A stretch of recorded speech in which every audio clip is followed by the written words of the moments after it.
মা খাদিজাতুল কুবরাকে কবরে রাখার পরে নবীজি কবর পারে বসে আছেন, মাটি চাপা দেওয়া হয়েছে, নবী বসে আছেন।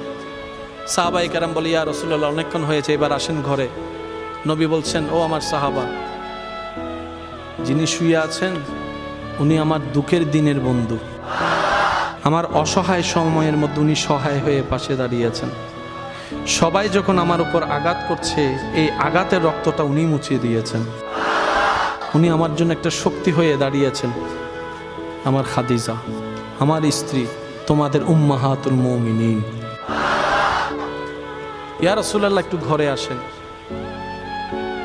নবী বললেন, একটু পরেই ওনার কবরে ফেরেশতা আসবে প্রশ্ন করার জন্য।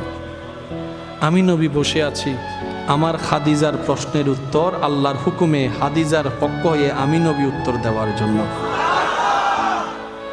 পৃথিবীর সমস্ত ভালোবাসার বন্ধনকে পিছনে ফেলে আপনার আমার নবীর জীবনীকে একটু খেয়াল করে দেখেন, সমস্ত রোমান্টিকতার হাই রোমান্টিকতা আমার নবীর জীবনের মধ্যে আছে।